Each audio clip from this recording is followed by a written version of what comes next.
Yeah, I'm really stoked to be chatting to Joe from Dharma, who's going to very soon play Australia for the Froth and Fury Fest, as well as a couple of dates supporting Pestilence as well. Yeah, Joe, how are you? Good, man. Good. It's great to be here and talk to you, and definitely looking forward to getting down there to Adelaide, and then we're doing the Melbourne show also at Max Watts supporting Pestilence. So we're super super excited. It's like 2 weeks out, and we're all just kind of losing sleep over the excitement of finally getting down to Australia. Yeah, it's pretty. Yeah, I mean, it's pretty huge. I mean, the festival in Adelaide is pretty massive. I think it's one of the best lineups for here anyway, because it's not, yeah, like I think I don't know, we used to have a couple of festivals here, Soundwave and Download, that had a good mix of heavy, alternative, and eclectic bands, but now it's pretty watered down. It's kind of like the Has-Beens tour. A lot of them are coming out, so this is really, really solid. So yeah, we're really stoked about it. Yeah, I mean the lineup is awesome. Like I kept seeing like the new announcements for the lineup, and just every new one, you started off with like the headliners, Fear Factory, and it's like, oh my God, like they're still killing it after all Yeah. these years. They're like 30 years in the game, and the new singer and all that, but still just knocking it out of the park. And nice mix, real nice mix of Mm. international bands, and it really showcases, I think, how solid the Australian scene is too, which is it's really important for any festival. I mean, you can't just have, high profile international bands coming in. You got to give space to, build up and show the world what you're all about too. So I mean, from my personal perspective, I'm just as excited to see a band like Psychroptic as I am to see like Fear Factory or Brand of Sacrifice, or I'm just excited to see the hard-ons, because I'm an old punk rock guy. I can wear my Minor Threat t-shirt today. Excellent. I'm just as excited for that as I am to see the international band. So it's going to be awesome. Yeah, I think what you've touched on, it is a good mix of like hardcore and metal and kind of extreme metal. So I think it's kind of lacking sometimes, but yeah, there's something for everyone. But I even seen that Fear Factory are actually doing an old school set, because I seen them maybe a year, 2 years ago in Melbourne, and it was a mix of stuff, but it's apparently just old school set. So, and that new singer he's excellent. He is as well. Yeah, I mean I'm not even sure where they found him, but like he's got all the skills. Like he's got such a good range. He can do the cleans, he can do the growls, he's one of these guys that can just do it all. Um somebody that I can watch and I can learn a lot from, even though he seems like a young guy. Like he's what Yeah, yeah. comparative to the other guys in the band. So it's always good to get that, like, fresh blood in the band, that fresh energy. So they seem like really reinvigorated, after all those kind of years that they were out, in the wilderness. There was all those lawsuits flying back and forth over the name, who had rights to what. Finally, they can make up for lost time and get out there and do what they do best again. 100%.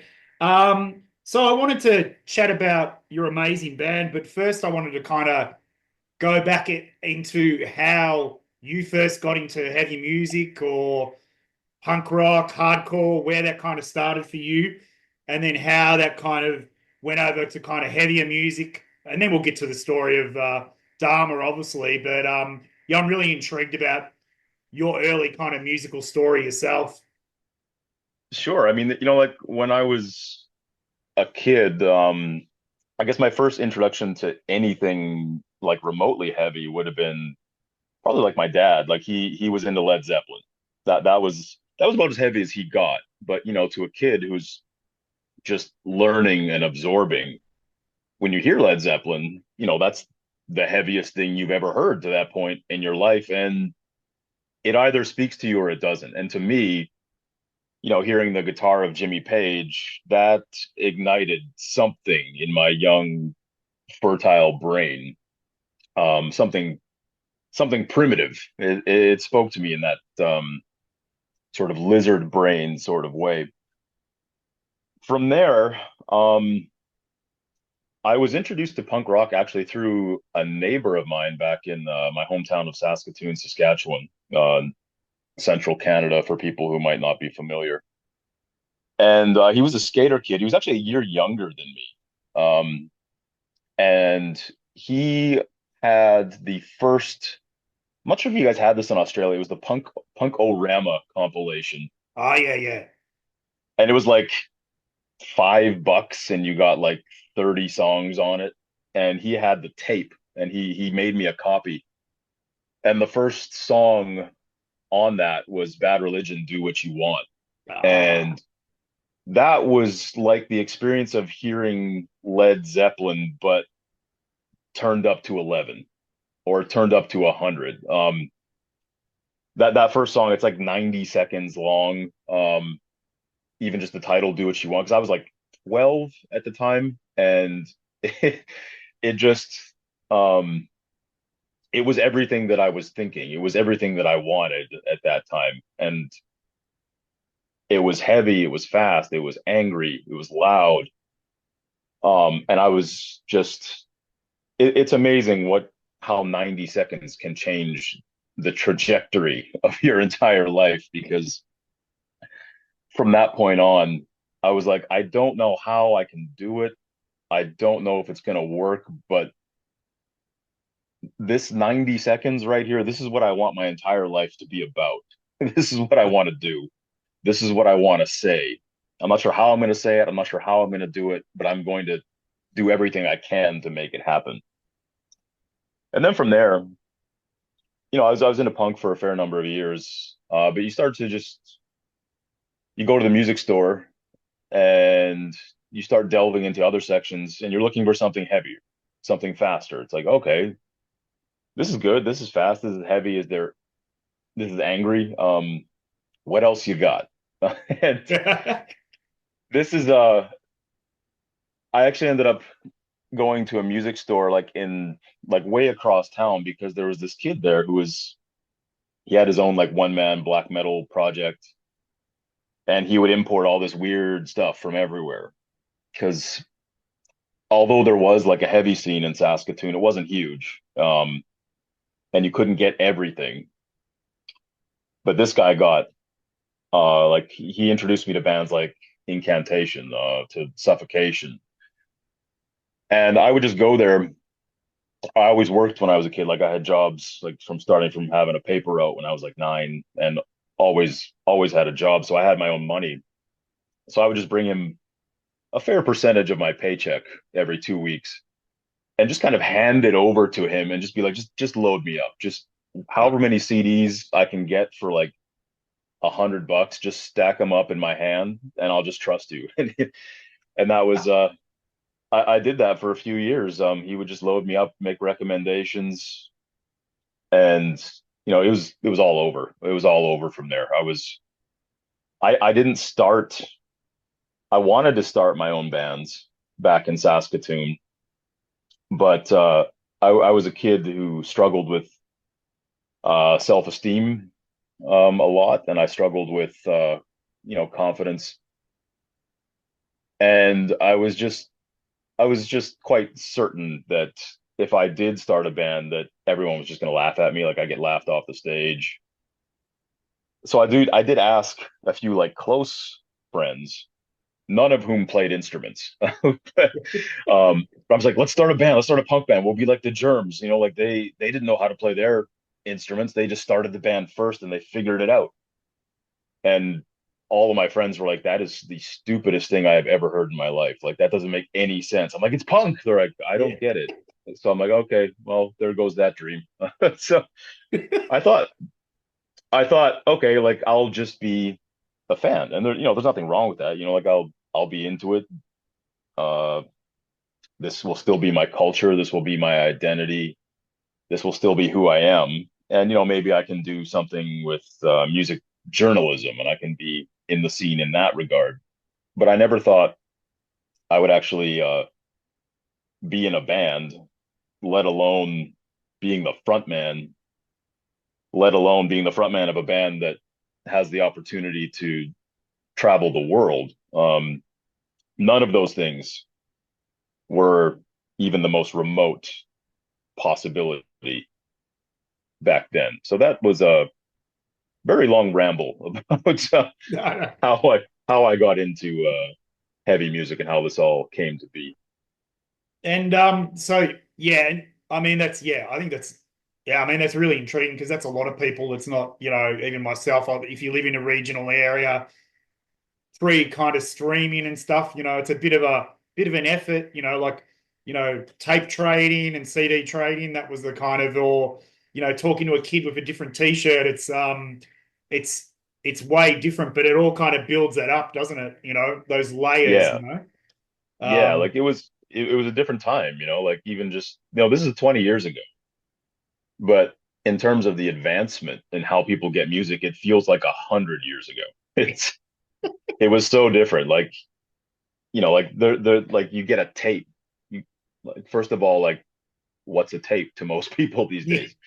Even though there's like there is a resurgence in tapes and physical media, but it was just really you had to go and seek it out, especially if, like you say, if you were from a place that was not a big place and not a place that was had a lot of subcultures to it. So it was an effort, but it was that's part of what made it fun. It's part of what made it almost like your own little secret. Like it yeah. was your own thing. And there was you and maybe five other people that knew about it, and that kind of only added to the intrigue. Yeah, no, no, no, no. It's pretty amazing. And as you said, it builds up in heaviness, like a lot of people, it starts off with the basic kind of heavy bands to kind of, in the realms of black metal and death metal and extreme metal. It just kind of, there's a lot of different roads and tangents, and even if you don't listen to it all the time, there's so many choices, and I mean, many of us go back to our favorite bands all the time as well that hold that special place. Is there any particular bands vocally that have influenced you, like your I mean, own your own vocal style? the first death metal band that I really got into was Cannibal Corpse, and I actually the first album that I bought from theirs was actually the first live album that they did. And so that was Corpse Grinder. It actually wasn't Chris Barnes. Yeah. So when I heard him for the first time, that was the first time I'd actually heard like death vocals at all. And I didn't know that was a thing. Like I didn't know anything about it. It was just totally new. So I hit play on the first track, and at first, although there was half of me was intrigued, half of me was like, I don't get it. Like, what is going? Like, I can't understand anything that he's saying, but still, there's something pulling me in, and I couldn't articulate it at the time. I probably can't articulate it now, but there was just something about the power of his voice. It's like I don't understand what he's saying, but I pretty sure I believe that he believes every word that he's saying, at least in this, at least in this character that he's presenting on stage. Um, so he was the first one because I liked the fact that although at first I couldn't understand it because I wasn't versed in death vocals, you later come to understand that he's actually one of the ones that is actually quite good at enunciating clearly what he's saying. Like guys like him, guys like David Vincent, I do appreciate the more guttural type of vocals like to listen to, but in terms of what I want to do, I wanted to be somebody who could enunciate what I'm saying more clearly so people could hopefully actually understand what I'm saying without having to pull out the CD booklet and actually read along and say, oh, that's what that word is. That's what that word is. So it was guys like that, like old school. Mm. Morbid Angel, Cannibal Corpse, Suffocation, like Frank Mullen. He was also, although he he could be quite guttural. He could be guttural and clear.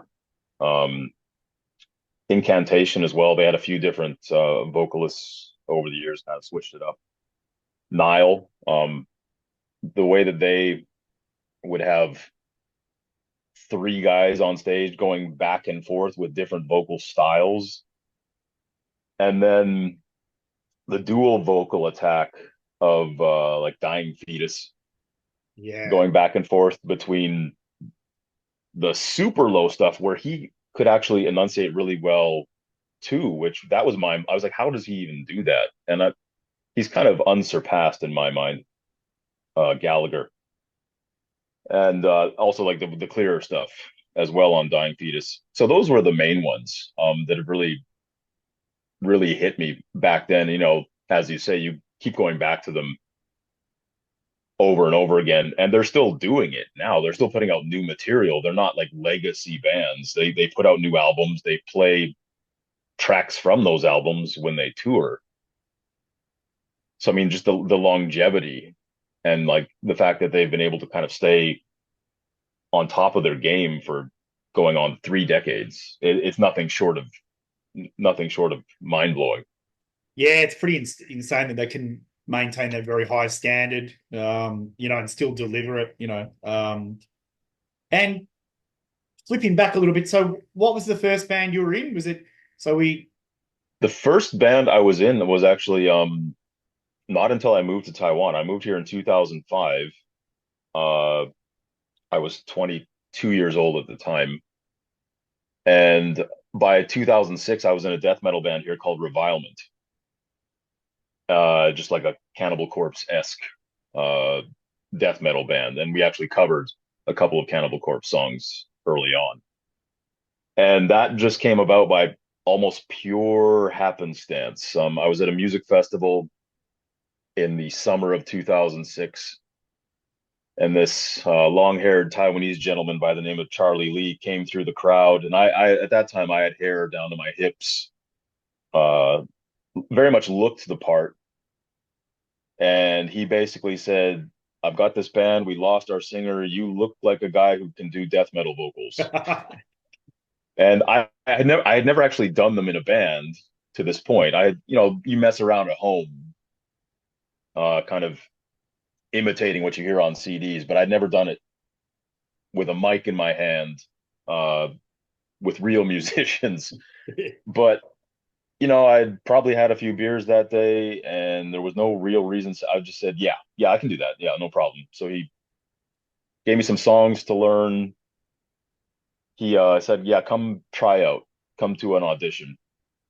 A couple weeks later, I went in, and I'm pretty sure I'm the only one he tried out. So it was kind of like by default. They probably just said, "Well, yeah, he looks the part, and he can scream all right, so good enough." And that was the first band. That was the first time I actually got on stage. So I was like 23, 24. So it was, a relatively late start compared It to a lot is, of other yeah. people. Wow. Because your vocals, I mean, I haven't, I'd be lying if I'd say I've heard that band and I haven't, I don't know if you had releases or anything like that, but your vocals across the Dharma albums, which I believe are 3 albums, is that correct? Two albums and an EP. Yeah. Yeah, yeah, yeah. Um, they're very confident they are. I mean, they're very, as I said, it's getting back to what we were talking about, what you get into. They're very powerful, but they're very competent and confident. Like they sound like you've been in a lot of bands. Well, this is now my fourth or fifth band Yeah, yeah. over the years. So I've been in a fair few number of bands. Um, it warms my heart to hear you say the word confident because, especially in the recording studio, I really struggle. I still struggle with confidence, doing that because it's such like an unnatural environment. There's none of the energy. There's none of the give and take of the live setting. It's just you in a booth standing in front of a microphone screaming all day. You've got two or three guys in the booth staring at you, and you do a take and you think, "Oh yeah, like that was the one," and they're just like, "Yeah, let's do that again." You're just like, And you do that all day. You do that until you've got a headache, until you're the entire all the muscles of your upper body are just aching. It's painful. It's uh monotonous. It's just, for lack of a better, it's just really hard. It's a hard Yeah, experience to go through. it's not It's much fun in it, is it? Like at all. the fun is when you get the end product in your hand like 6 months later. So it's very much an exercise in delayed gratification. And you do this, for days on end. But I went through a lot of different vocal styles. Like when I first started Revilement, we did an EP, and I did more like the David Vincent clear kind of stuff. I went more gurgly and guttural on the one album that we did. And later I kind of regretted it. I was like, I wish I had not done it that way. Yeah, yeah. Um, but people liked it actually. So other people liked it. I actually didn't so much later on. And then I did like some horror punk stuff with a band called Sledge City Slashers. I did a grindcore band called Stench of Lust. And just messing with different styles over the years, just Yeah. trial and error and kind of finding that comfort zone. And then finally now with Dharma, I think, at least to a certain extent, I've kind of found that zone where I know who I am. I know what I am as a vocalist. I know my strengths. I know my weaknesses. And you just try to learn at every step and every stage. And before the last album was actually the first time I went out and got myself a vocal coach, which was a huge boon and something I probably should have done a long time ago. There's a woman here by the name of Kin Lin, and she's the vocalist of Bloody Tyrant, a band out here in Taiwan that is Yeah, amazing. good band. And they've been to Australia a couple of times, I think, already. Yeah. And were just down there for Necrosonic, and she is just a world class vocalist in every regard, like cleans, lows, highs, gutturals, mids. She's and as she was teaching me, she knows she's teaching me in her second language, and she knows all the medical terms for all the different parts of the anatomy that are involved. Wow. Something I should have done a long time ago, and just shout out to Kin, because if you can hear confidence on the albums, a lot of that is down to her coaching and her help that she gave me. Because I think that's the irony with extreme music. Like even myself, I've sung in hardcore bands and punk bands, but the first time I did a death metal band, I couldn't speak for a week because I was not using my stomach the lower end at all. I was just, try and make it explode out, and in your shred, like, because that's the ironic thing is that there is so much technique isn't there, like between the balance of high and low and holding notes. There's a lot to it. There is a lot to it, and like still, I'll still have shows where I just get so caught up in the moment and like the excitement, and the energy and the adrenaline of it, that my technique will just go right out the window. And after the show, I just know right away, I'm like, oh man, I messed myself up after that one. And you try to learn from that too. You try to maintain a sense of control on the stage. That's still something even now that I struggle with, because I'm just so caught up in the energy of the crowd, and they're giving me everything they've got, and I just want to destroy myself for them. I want to give them everything and leave nothing left in the tank. And sometimes my voice suffers for that, but I'm again, maybe by the time I'm 50, I'll be like the calm, controlled, measured vocalist that I always had hoped to be. But still getting there, still enjoying the process of it. Yeah, that's fantastic. Now, I obviously wanted to get into the meat and potatoes of it all, the story of Dharma. So obviously you moved over to Taiwan quite some time ago, but how did it come about? I suppose you can talk about the formation of the band and some of the aims of the band, because it's quite a different band than your average death metal band, you would say, in many ways. Yeah, we're a little different. We wanted to do something different, and the history of the band is has a lot to do with the story of myself and the drummer, Jack. And we've known each other. He was in Revilement, the first band that I joined back in 2006, and we did that band together for a few years. He left Revilement after a few years. Nothing between himself and me, but he and another guy in the band weren't seeing eye to eye. And Jack has been a Buddhist his entire life. He's a great, very gracious type of person. He doesn't have a lot of ego due to his grounding in his faith. And so he just said, for the sake of the greater harmony and for the sake of my friendship with this other person in the band and my relationship with everyone else, I'm going to step out. So he left Revilement, and we went on with Revilement for another 4 or 5 years after that without him. And then later on, I kind of wanted to start a grind band. I just felt, for some reason, felt compelled. I wanted something fast and immediate and more punky. And of course, when I wanted to find a drummer, I just asked Jack right away again. And so we did that for a few years. And as we were still doing that band for a while, is when he started to kind of float this idea of a Buddhist death metal band.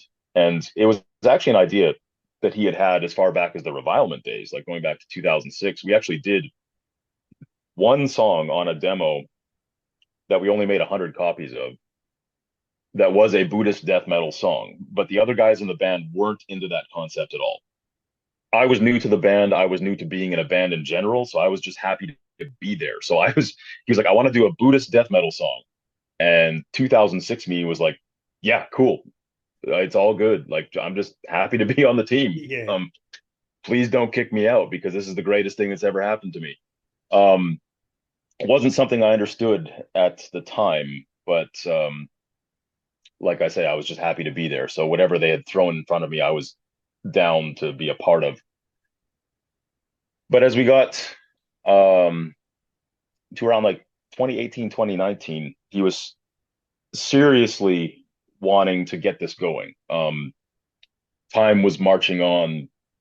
We're all getting older. It was kind of a now or never type of situation. So he started working with Andy Lin, who he had also been in another death metal band, and just, another blood and guts death metal band called Demise. Andy Lin was also in Bloody Tyrant for a time. They started demoing some songs, taking Buddhist sutras and mantras and formulating death metal songs around them and going for certain kind of vibes or influences taken from bands like Septic Flesh, Behemoth, Cannibal Corpse, a mix of old school and a mix of like kind of the more like symphonic type of sound. And they wrote 3 or 4 songs, and Jack brought those to me and asked if I would be interested in being the vocalist of the band. And I was a little hesitant at first because at the time I was not a Buddhist yet. I would convert later on, but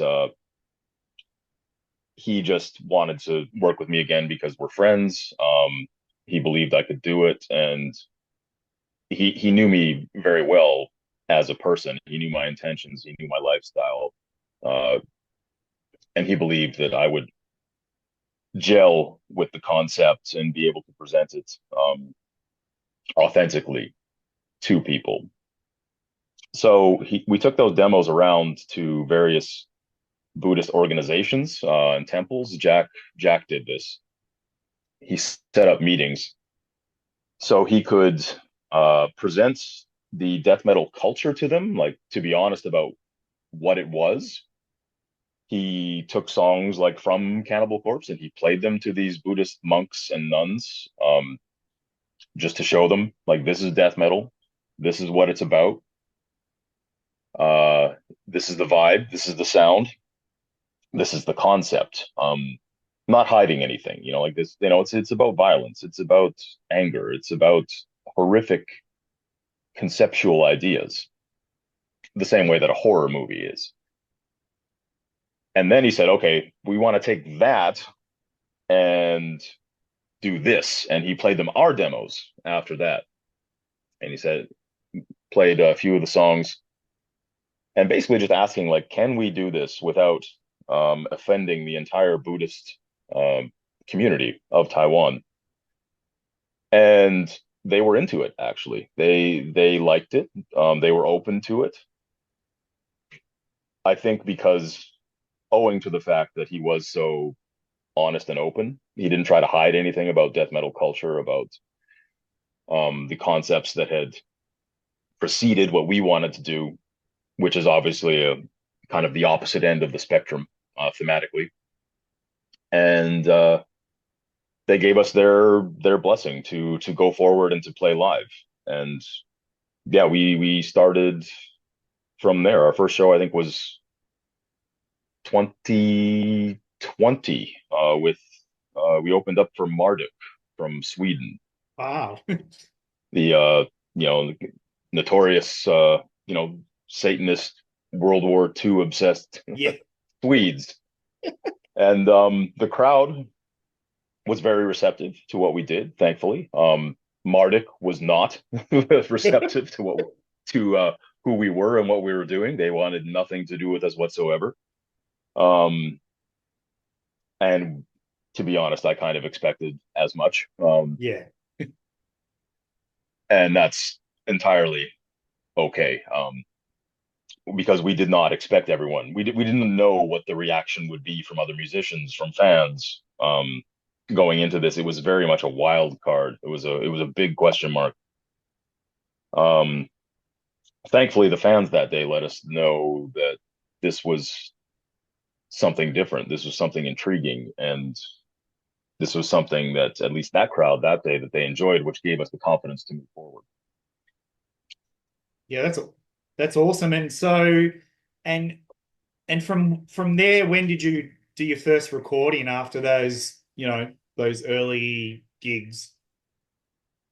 Not long, maybe a few months afterwards, we started recording our first EP, three-song EP, and we just did that.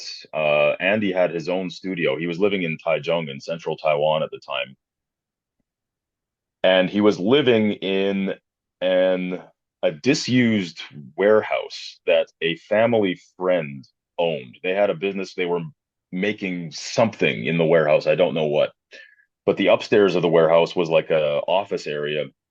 And this friend told Andy that, yeah, you can live there for free if you just keep an eye on the place and make sure nobody breaks in and walks off with stuff. So Andy converted the top floor of the warehouse into a like living space slash studio. And that's where we recorded our first EP, was in this abandoned warehouse in Taichung. Um, so it was a very hot, sweaty experience. If you can imagine like a warehouse with these corrugated tin walls and roof in a subtropical country, where the summertime temperatures routinely reach the high 30s, if not low 40s, and then screaming all day in that environment. That should give you a pretty good idea of what that was like for me. Screaming in a sauna, literally. Screaming in a, yeah, basically scream. What if you really want to know what it's like, just go walk into a sauna and scream for 8 hours, and let me know how that goes for you. Um, Actually, don't do that, because you'll come very close to death, which is what I felt like at the end of those sessions. But yeah, that was a few months after the first show. We recorded the EP. We did a little kind of animated music video for the Medicine Buddha Sutra. And yeah, we were kind of off and running from there. And then the pandemic hit, which was great for everyone, Yeah. especially the live music community. Uh, but we were very lucky here in that for the first 2 years of the pandemic, there was literally zero COVID in Taiwan because we're an island. We were Yeah. isolated from the world, and so things were just totally normal here for the first 2 years. Nothing was stopped, nothing was shut down, no lockdown. It was like living on a different planet. So we still had gigs. We couldn't go anywhere outside of Taiwan, but we could still gig normally here. Wow. So that allowed us to maintain some momentum still as a band. And so the lyrics, obviously, they're very focused on the sutras and mantras. Yes. Did you so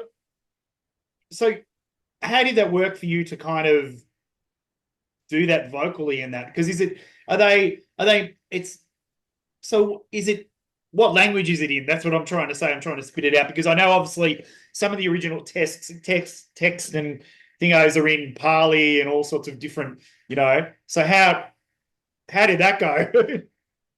Yeah, these are all in all of our songs are the majority of them are in Sanskrit. Yeah, yeah. And we do have a few that are in Mandarin. And the Mandarin versions are just basically phonetic translations of the original Sanskrit. If you read the characters in Mandarin, it's actually gibberish. It doesn't make any sense, but it's still a Mandarin version of the sutra. Mm. And we do have a little bit of English in a few songs, and in some forthcoming songs that we're doing, we have English translations that we're working with. But uh, for me, doing it vocally, fortunately, when Andy is doing his demos, because he writes all the music, he and Jack work together. Jack kind of functions in the capacity of a producer, and Andy writes all the guitars, all the bass. Jack handles the drums, obviously, and then Andy will lay down some scratch vocals for me, letting me know, the patterns of it and where everything falls. So it's that takes a lot of the pain of the process out of it for me, at least in that regard. Uh, I still have to memorize it, which is a challenge because Sanskrit is not a language that I speak. It's not a language that a lot of people speak. I can memorize it, but again, I'm memorizing it phonetically, which for sutras and mantras, thankfully, most of them are by nature repetitive. So it's just saying the same thing over and over and over again, as everyone knows. There's a couple of songs uh, that we have the great compassion mantra, which is, if I remember correctly, it's 88 lines. None of them repeat, and none of them rhyme. So the usual the usual tricks of the trade when it comes to memorization do not apply. You just have to memorize. I just had to memorize 88 lines of what to me are just essentially sounds. No pressure. And yeah, that one was for the first couple of times we played that one live. I did have a cheat sheet on the stage just in case because I just needed that security blanket there. Because I'm like, if I blank, I'm gonna be gone. I'm not gonna know where I am or Yeah. what's going on. That one took I would just listen to it in any the demo of it with Andy's scratch vocals. I would listen to it. I'd listen to it at home if I had any spare time. I would listen to it in my earbuds at the gym. I would listen to it on the MRT. I would probably listen to it about 40 or 50 times a day until it was just seared into my brain. The other ones were not nearly so challenging as that. Quite a simple, straightforward process of memorizing a few lines that are repeated over and over and over again. But there was the Great Compassion Mantra, and then more recently, uh, the Heart Sutra off our latest album is one of the first ones that we started playing live that is in Mandarin, and that's the first time I've actually had to sing slash scream in Mandarin. So that was slightly daunting for a non-native speaker of Mandarin to do that in front of Mandarin speaking people. It was uh very actually, and the first time we played that live, actually, thankfully, was recently when we went to Japan. So that took a bit of the edge off, doing it Yeah. in front of people who don't speak the language. Not that I want to mess it up. I want to do it faithfully and accurately, but doing it in Japan for the first time took a little bit of the pressure off. Yeah. I mean, it's yeah. I mean, it's like you said. I mean, I'm practicing Buddhist myself, and you obviously some of the mantras do tend to repeat. And I noticed I think it's very hard because your song titles are extremely long. They are I a think bit it was in lengthy, like yes.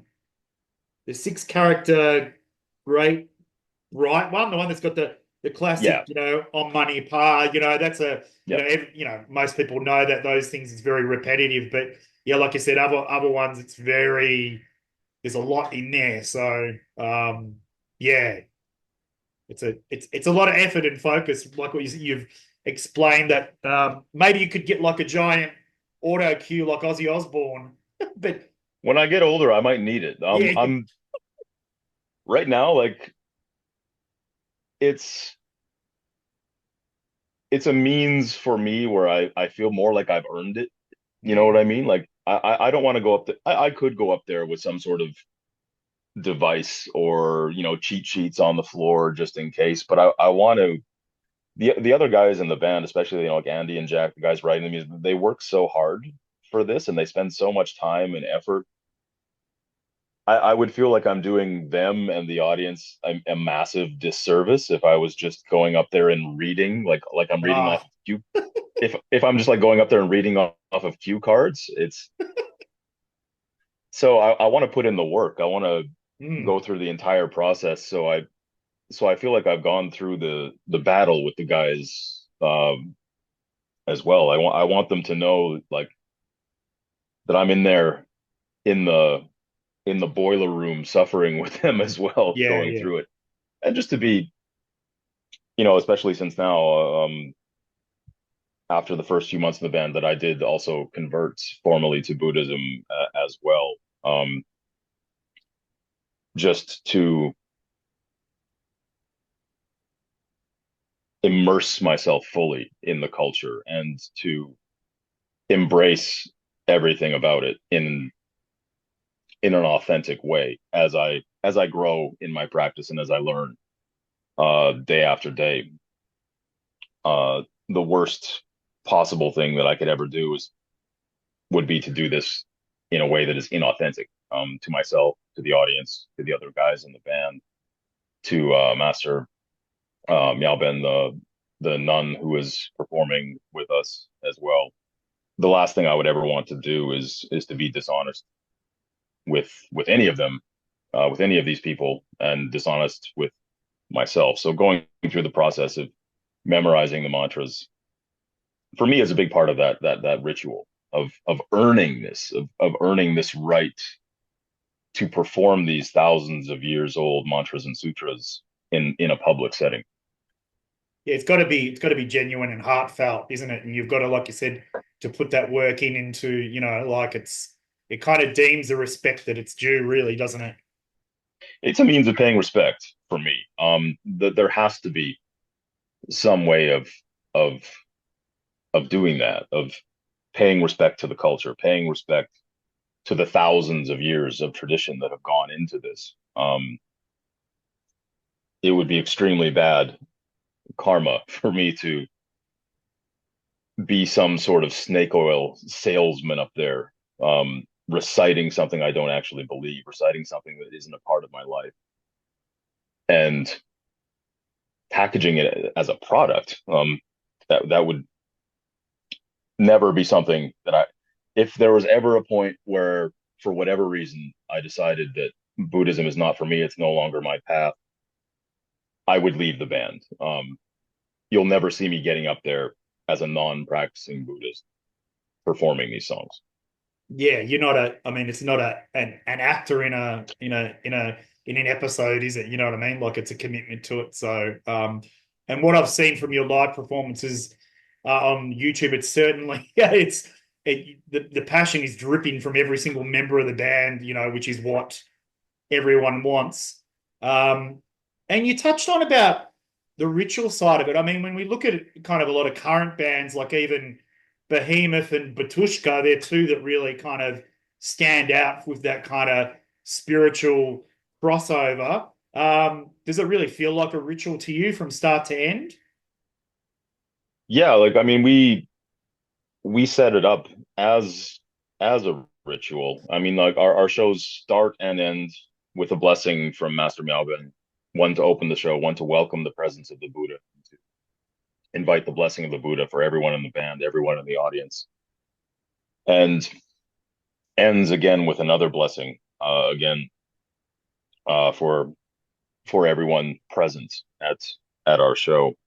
And throughout the show, there are various times when Master Melbourne herself has like a vocal solo where she is reciting a sutra or mantra or an introduction into one of our songs herself.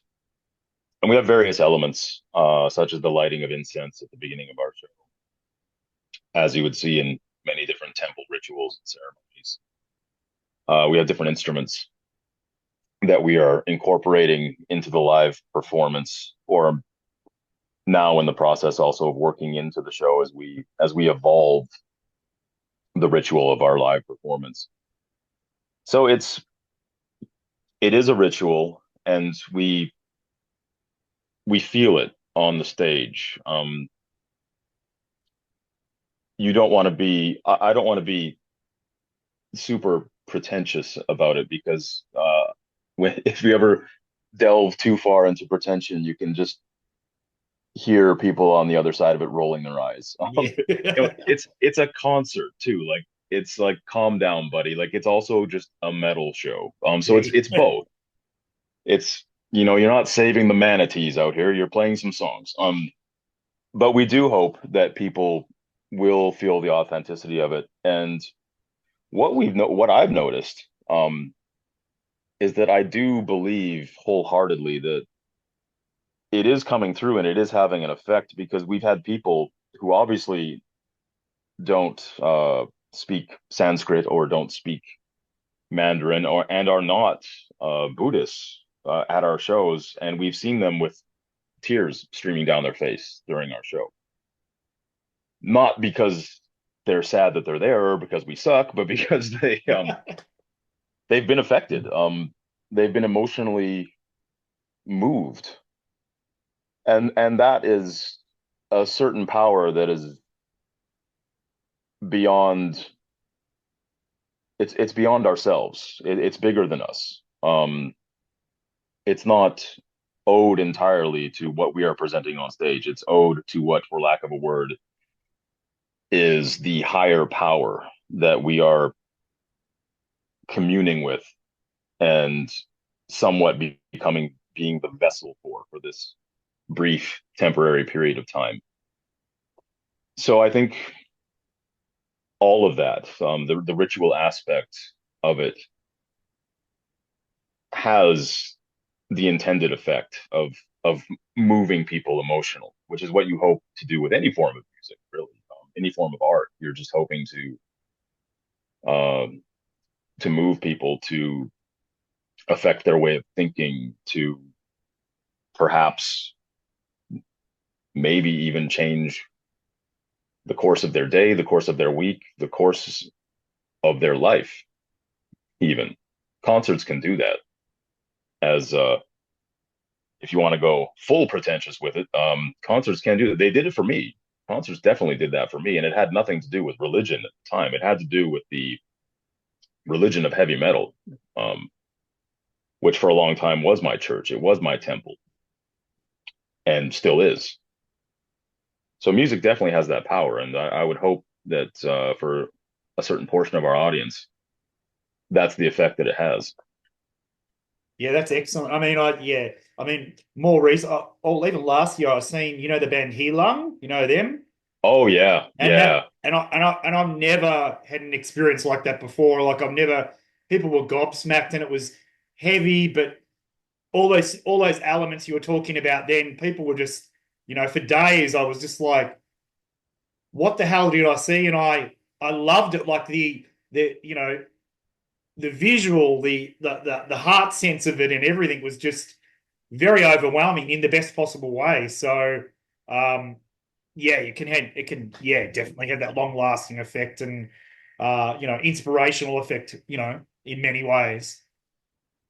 Yeah, I mean they in particular and Heilong, I mean they're presenting like the pagan, the ancient culture of their region of Europe. I think they're German, but they're based out of Denmark. I did read a little bit about them. Like I watched a live performance. I'll go on YouTube and I'll look up live performances like from summer festivals that I can't go to in Europe Yeah, of and just course. Yeah. longingly, wistfully watch them and live vicariously through them. But they are such it's such a massive performance. I'm not sure how many of their crew made it down there, but the one that I watched, there was like 20 people on stage, all doing something simultaneously, be it percussion, vocal harmonies, uh, choir. They're all in costume, draped in skins and horns. And I mean, how can you not have a spiritual experience watching? You would have to be going through a very rough patch or Yeah. entirely spiritually void Yeah. to not be moved by something like that. You don't have to be pagan. You can be Christian. You can be Satanist. You can be Buddhist. You can be atheist. You can still have a spiritual experience. And if that is something you are looking for, go watch Heilung. I mean, go see Yeah. that. Go see that band. I mean, you will be moved by them. You have no choice in the matter. And they're lovely people. I interviewed them, and they're also, what they're very big as well is about their connection to nature. Like when they they show respect to bones that they use and things they use, and when they tour, they get out into the regional areas and forests and stuff. So they really believe it, and it's all about that connection and stuff as well. So, and there's so many good parts, but to me, the one thing that I don't see very often, I think most of us don't see, that throat singing is just, it blows my mind. Like that is just, it's phenomenal. To see it in the live setting is something else. I mean, Yeah, it's just to see it through the screen or through the headphones is powerful enough as it is, but it does not do it justice. The justice that seeing it live does. It's incredible. Yeah, I'm big on that band as well. If you can call them something as dismissive as a band, they seem more like a movement. yeah, yeah, absolutely. Where the music is almost incidental, but I mean, just absolutely mind-shattering stuff. Yeah, it's great. It's great that it's, yeah, just, I mean, like all the things we're discussing, it's much more than music. How's it been for you? Obviously, yeah, now you are a practicing Buddhist, but how, like through the performance and being part of, I suppose, the Dharma collective as well in that band, um, how's that kind of been? Is it been like self-actualizing for you or reflective for you? Because obviously, you're very connected to it. You're very deep into what you're doing. How has that been for you individually as both a practicing Buddhist and a performer? It's been it's been instrumental in my process of becoming exactly who I want to be. It's opened my mind up to on so many different levels. And introduced me to what was previously a very foreign concept to me, which is having a peaceful relationship with myself, because so much of my previous work in music and writing, which is my day job, was focused on idealizations of self-destruction, of the idea of the old punk ethos of live fast, die young. That was the path on I was on previously, and I did everything in my power to actualize that. Heavy drinking, partying, all kinds of things. It wasn't until I joined this band. I was still on that path when I first joined this band, and I was somewhat conflicted about joining the band actually at the time because of that. And I went to Master Song, who was the nun we were performing with at the time, and I did ask her about it. Like, I didn't want to hide anything. I said, look, I still drink, I still party.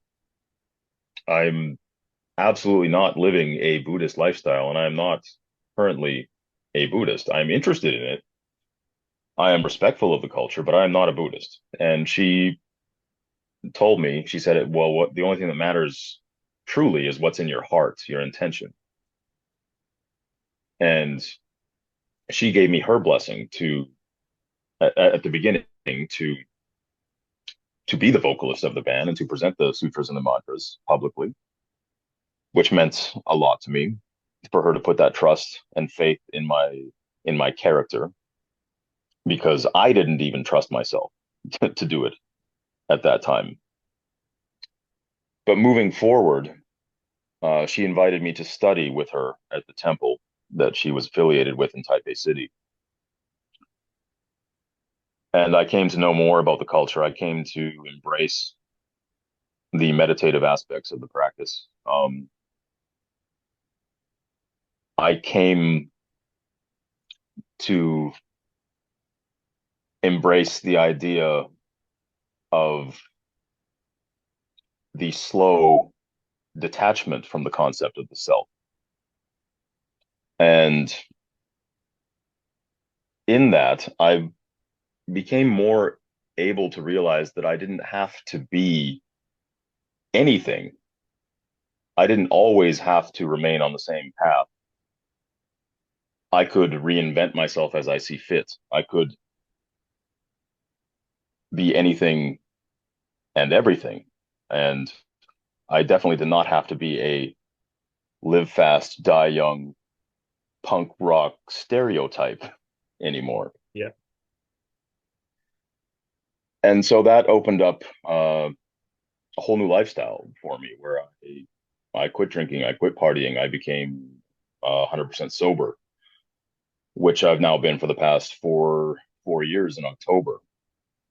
Um, and the from a performance aspect, I mean, just from a purely technical standpoint, things only got better, because as much as anyone might believe it, nobody performs better when they're under the influence. At least I certainly don't. I can't speak for anyone and everyone, but I know I don't, and I have visual and audio proof of that fact. So from that aspect, from a purely technical standpoint, it was instrumental. But also, like with every time that we step on stage and we do this, we have these experiences that are so moving and so special, that it adds a certain gravitas and a weight to it, and a sense of responsibility that I have to the band, to the Buddha, to the Dharma, to the Sangha, to all of this, that I cannot take lightly, that I cannot dismiss, that I cannot lower it to the level where it's just a product of a show, or it's more than that. It's something that I always must be conscious of. So it's affected me on so many different levels, that it's almost hard to articulate. Mm. It's it's affected me on the same level that listening to that first Punkorama compilation did. It opened up an entirely new and infinite universe that has changed the entire course of my life. And people say this often when it comes to music of any kind. Like they say, it saved my life. But in my case, it is quite literal. Um, it's it actually did. It's put me on a new track where I enjoy being here. I enjoy being who I am. I enjoy being in my own skin. And although I still very much have my day-to-day mental struggles, just like anyone else, this has given me a vehicle by which I can navigate those struggles in a healthy way. Whereas before, I was navigating them by numbing them, by ignoring them. One of the concepts that's been huge for me that Master Song taught me was being conscious of your thoughts, but not chasing after them. She likened it to seeing a mouse in your room, and you're aware of it, but you don't chase after it. You know it's there. You just observe. And I had never thought of treating my thoughts in the same way. It's nothing that ever occurred to me. It seems so simple when you think about it. It's like, why didn't I ever think of that? But I think for so many people, it's not something that would occur to you because when you have, say, like intrusive thoughts, Mm. your first instinct is to either ignore them or chase them away, numb them with whatever you have at hand. Um, so this is again, it's very hard to put coherently, but it's saved my life and it's changed my life. I'll put it that way. No, that's a great explanation. It's also I work in I'm a nurse that works in community health, and we also, as well as the mice moving around, there's also that concept. There's a concept about leaves on a stream. It's about feelings and what you were talking about, intrusive thoughts that they'll pass on that stream and they'll move along. That you can say, as you know from meditation and our practice, that you can acknowledge them, but you don't have to connect to every single one of them, and it will pass. So, we use that in a lot of community practice as well to kind of say, so there's so much wisdom, isn't there? Yeah, I mean, like it's the wisdom of literally thousands of years of teachings and practice and innovation. And it's amazing that something so old and so ancient can still be so relevant. And for a lot of people today where mental health is such a focus and becoming such a major issue for a lot of people, it's maybe now even more applicable than ever before. So if I can be, you know, a mouthpiece for embracing these sorts of concepts, which you can also do in an entirely secular manner if you want to. You don't have to be a Buddhist to meditate. You don't have to be a Buddhist to embrace these concepts that you mentioned, such as the leaves on the stream or the mouse in your house. These are just tools that you can use in order to navigate this increasingly, what seems like an increasingly hostile landscape that we're forced to walk through to survive. It's not easy out there, and this is one of those ways where you can, at least from a mental perspective, to make it a little bit easier on yourself. Yeah, I mean, I suppose that's why, now it's, I suppose we use a lot of meditation, but I suppose that's why mindfulness is such a current topic because it's, current anxiety and mental health concerns across the globe, especially post-pandemic. So they're very applicable tools that, the more the better that we can use to kind of navigate those things, I think. Like whether it's, spirituality or music or the combination of both, like your band. Yeah, So, yeah. now because I love the deep questions, but I've got to ask some of the generic questions as well. So what can we expect from a performance when you're coming to Australia, or just generally, um, I mean, you've touched on the ritual side of it and some starting points and end points. Because if people that haven't seen your performance, what could they expect? Because there is also traditional robes and that as well. If you just want to explain Yes, that for people. yes. The five of us that are like the musicians, guitars, the two guitar players, bass, myself, drums. We wear something called the Hai Ching. These are black robes, and these are the robes that you wear when you actually formally become a Buddhist. So for a lot of people in Taiwan, they would wear these when they are very young, when they formally go to the temple and are initiated into the Buddhist faith. And we are all lay practitioners of Buddhism. We are not, none of the five of us, aside from the actual Buddhist nun, are nuns or monks. So we want to allay any confusion that there may be that we are presenting ourselves as such. These are the robes that you wear as a lay practitioner. Because we've been asked this before, like, oh, like you guys are monks or nuns or you're presenting yourselves. No, we're absolutely not doing that. And if we were, there is no way we would have been granted the approval to do what we do in Taiwan. We would have been doing it wholly without the support of the actual Buddhist community, which we never would do. So yes, we wear these robes, and Master Melbourne, the nun, she wears her traditional flowing orange robe as well, befitting her status as a master teacher of Buddhism. She's been a nun now for 30 years, I believe, and spreading her teachings throughout Taiwan and to different corners of the globe as well. So we, in terms of our stage wear, in terms of the ritual aspect of it, which I touched on before, yeah, it begins with the blessing, and we do treat it as a mix. It's a mix of ritual, but there's the push and pull between the Buddhist side of it and the metal side of it. Mm. And so you'll get what I hope is the best of both worlds.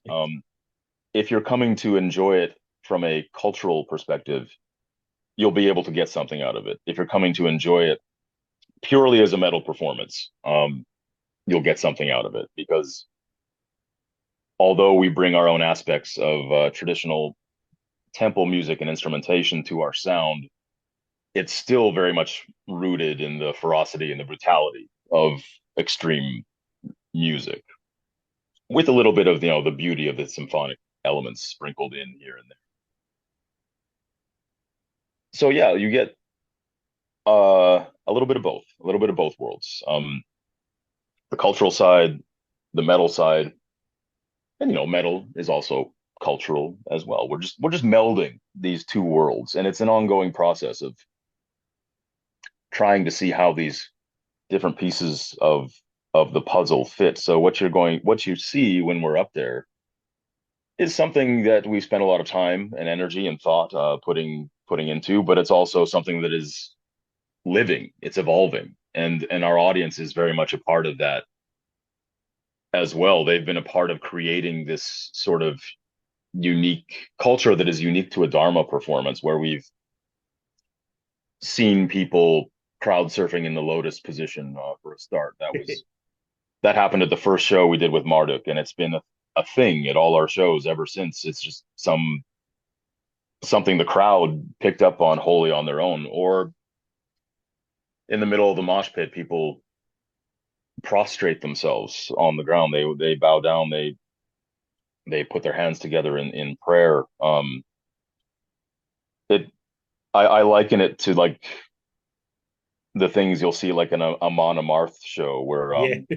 people drop down and row the boat, or Right. they, you get these different bands who are presenting different cultures. It's obviously with Amon Amarth, it's the Viking pagan culture, where the fans, the audience, is just as much a part of the performance as the performers themselves. And we've been very fortunate that our audience has taken that up as well. So it becomes something where people are watching us perform, but you can also watch the crowd. And I find myself so at times becoming wholly distracted by just watching what people are doing in the audience and watching their reactions and watching the different things that they do.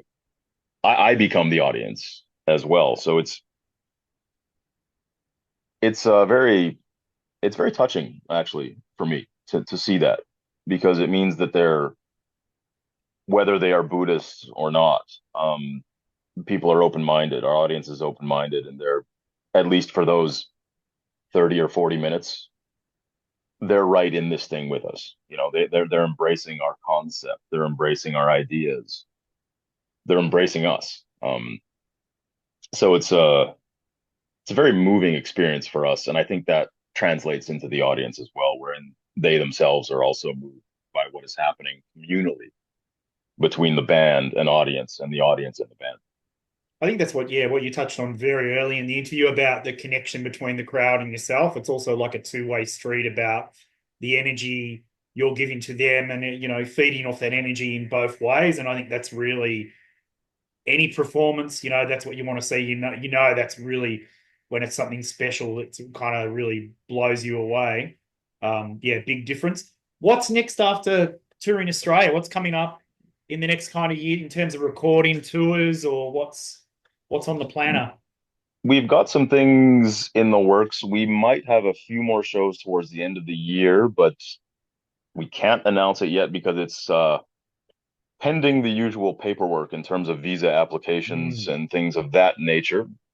So we could have a few more shows towards the end of the year, and maybe into early 2025 as well. That would take us outside of Taiwan, to a couple of different countries. And then we will continue on with, we're actually working on some new demos right now. This has been an ongoing process where we're figuring out who we are musically and how we can take this sound that we have and evolve it and make it more of our own. And still standing on the shoulders of giants, obviously, but try to put our own spin or flavor on it. And hoping to record those and take them beyond the demo stage as we move through 2025. We don't like to put like time constraints on the product, for lack of a better word to call it, the product, because we don't want it to be a purely commercial endeavor. Of course, like there's the push and pull also between like the side of us that is the musician, the artist, and the spiritual side of it, where you want to do service to the thousands of years of tradition and the weight of that. But the artist side of us is saying, like, let's get this done, let's do this, let's get this recorded, let's get this out there so people can hear it, so we can get out, so we can tour, so we can put it in front of more faces, more people, and do for them what this music has done for us, hopefully. So, which is a very vague way of saying TBA, to be announced in 2025. We do have demos. They are real things that exist in the world, and we are working on them right now. And we will hopefully get into the studio again and have something like an album or an EP ready to go at some point next year, and do some shows here and there wherever we can, wherever and whenever we can, sprinkled in between. That's great. Thank you so much for your time. That's unreal. I mean, we're really looking forward to, I think, particularly that festival in Adelaide, and then those couple of other shows, because I think I think it's 2 shows. I think you're doing with Pestilence, or I could be wrong. Is it one or Just two? just one. Just one. Yeah. Wow. Yeah, just one with in Melbourne at Max Watts on the Sunday the 10th of November. So Excellent. we only got the 2 shows, man. So Wow. we're just gonna go down there and give absolutely every ounce of everything that we have because there's no reason to leave anything left in the tank after that. So No, we're gonna no. sublimate ourselves. We're gonna destroy ourselves for you guys on the stage at Froth and Fury, and then with Pestilence, and it's Pestilence. So like we gotta give everything we got. We're playing with legends of we're playing Yeah. with the bands that we grew up with. It's insane. So it's insane to me that this is even happening. So it's gonna be something special. I can guarantee you that. Yeah, no, it'll be fantastic. And there's a good supports on that show as well. There's a Bremelin. I don't know if you know them, but Yes, yeah, yeah, legends they as look well. phenomenal. Yeah. I actually did not. I was not aware of them before, but then I started looking through who's involved in them, and it's all long time Oh, yeah. scene and international legends in their own right as well. So yeah, really looking forward to playing with Pestilence and playing with the local sports. Yeah, it'll be And just we're going to be the opening act. So everybody come out early to the Melbourne show, and we're going to set the tone. We're going to set the tone for this evening of legendary acts that are going to take the stage that night. it'll be awesome. Thank you so much, Joe. I'm just going to hit stop now, and yeah, like the man said, come out early, and definitely if you haven't got tickets for the Adelaide show, you must be insane because it's just look at the lineup. So yeah, 2 killer shows. Check out their records. I'm just going to hit stop.